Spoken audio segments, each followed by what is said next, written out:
Hello to everybody. I'm Cristian Falup-Pecurariu. I come from Transylvania University from Brașov, Romania.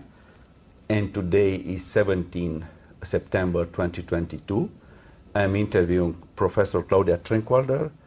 We are here at the Movement Disorders Congress in Madrid, Spain, after 2 years of online congresses. Thank you, Professor Claudia Trenkwalder, for accepting our invitation for oral health recording.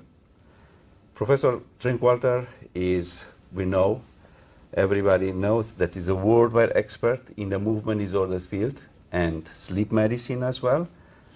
Past president of the Movement Disorders Society and, very important, the first female president of this prestigious society. Thank you once again, Claudia, for accepting the invitation when we are going to some questions that will be very important for your career, for your life, that teach us how you could be and you were mentor for generations. Could you tell us about your early years as well as your education and why and how did you become interested in neuroscience and in Parkinson's disease? So first, let me thank you for the kind introduction and for the invitation to that interview.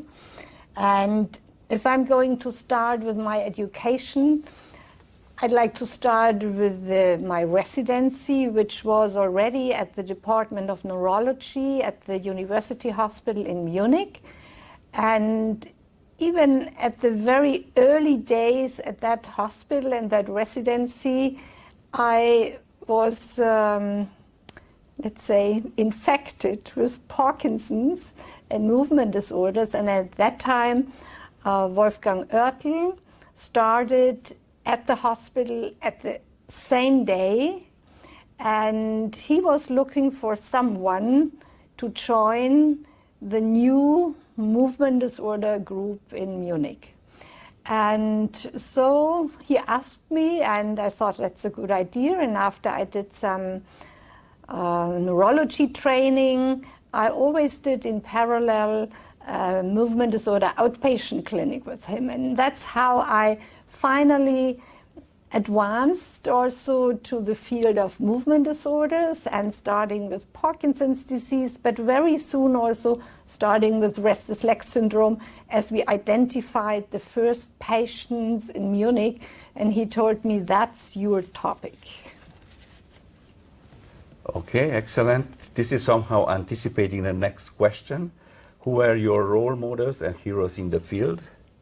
Yeah, it was Wolfgang Oertel at that time, but he also has sent me to a symposium to Paris very early.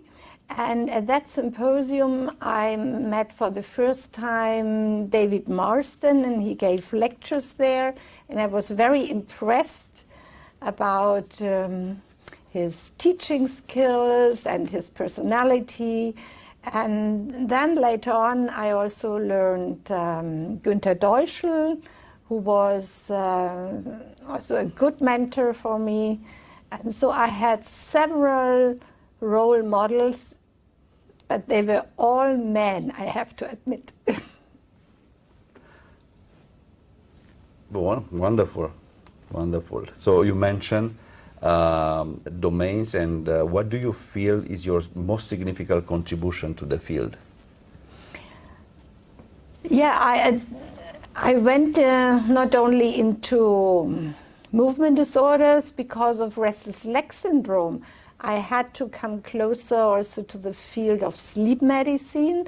I did some education in polysomnography in the Max Planck Institute of Psychiatry in Munich. And so the two fields came together, I would say. And at that time, this was not yet a common topic, sleep in movement disorders, especially sleep in Parkinson's disease. Almost no one did research on that. So we were one of the first, at least clinical groups to do this. And I think this was an important contribution to start with this movement disorder and sleep field. But I think the most important contribution, not for science, but for this field, was also that I was able to finally merge two large world groups of sleep medicine and sleep research into one new society now called World Sleep. And my major reason was that young people in sleep research, also in movement disorder research, had one society, one home, one conference, and we were able to do this, and I think this was a good contribution. And maybe my other contribution was that we really advanced the field of restless leg syndrome, doing randomized controlled trials and to bring out research into this field, but also to increase the awareness in the public and for patients. I also founded the first patient group for restless leg syndrome. I founded the European RLS study group. So I think these are, what I say, important contributions for the field. Excellent, wonderful. The next question, we are facing now turbulent times, and it's quite a difficult and challenging questions. Where do you think the field is headed in the years to come? I think the field is heading even more a bit into sleep medicine, as we now know the importance of REM sleep behavior disorder being a very specific early sign of alpha-synucleinopathies.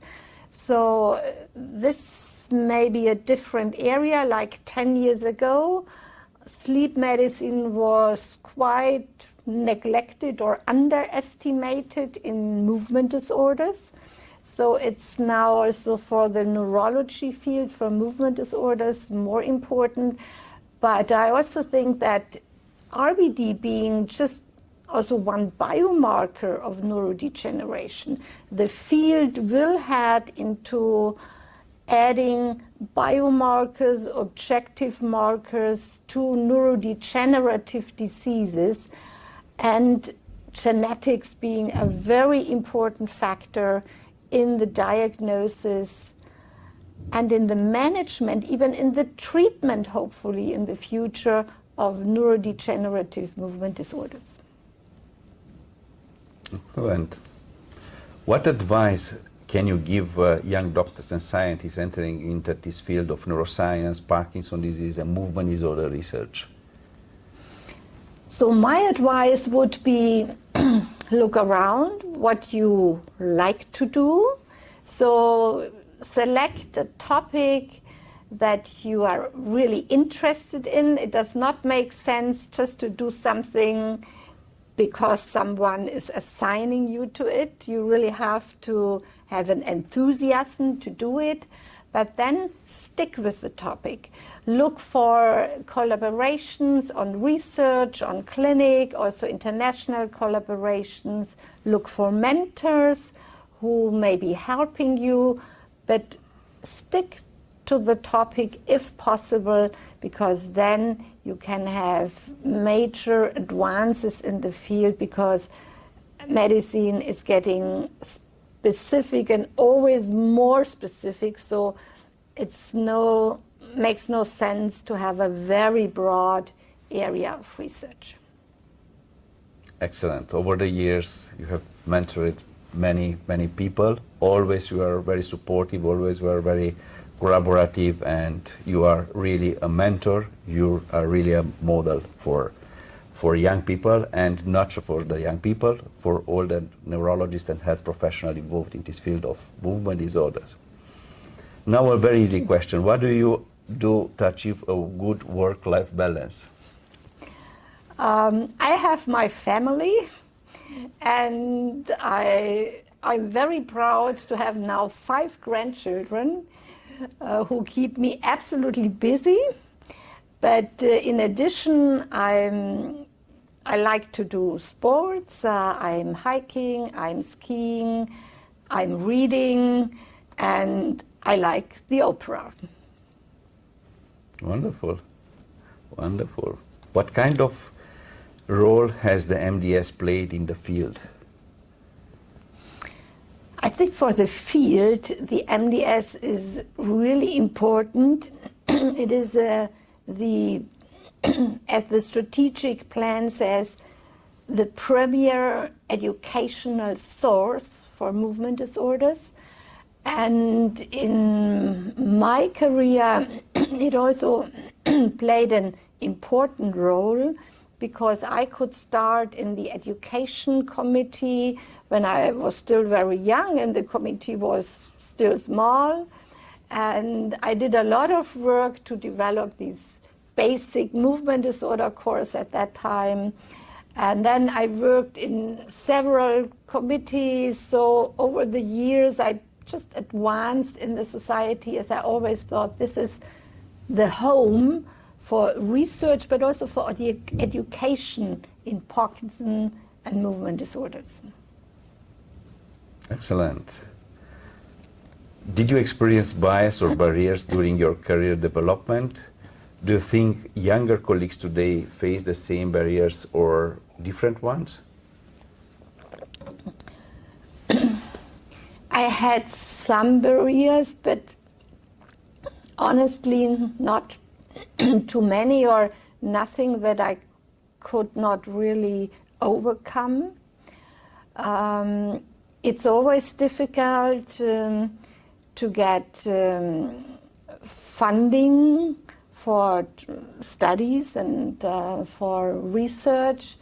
I think getting grants and funding is difficult. I was lucky as I spent more than 7 years at the Max Planck Institute, and there is funding included. So this was a very good time for my research. But currently I see that the funding is even more difficult for young people, and there are barriers in getting up to higher positions. One problem I see the most in the future is for clinical research is the healthcare system not only in Germany, in Europe, maybe in all countries, at least in Western countries, that's very demanding, referring to resources, to the economy. It's very difficult to do clinical research next to the clinical care that you provide for patients. So I think this got much more difficult compared to my starting years. Wonderful. We're coming to the end. Thank you very much for accepting the invitation. Thank you very much for this wonderful interview. And thank you very much for watching.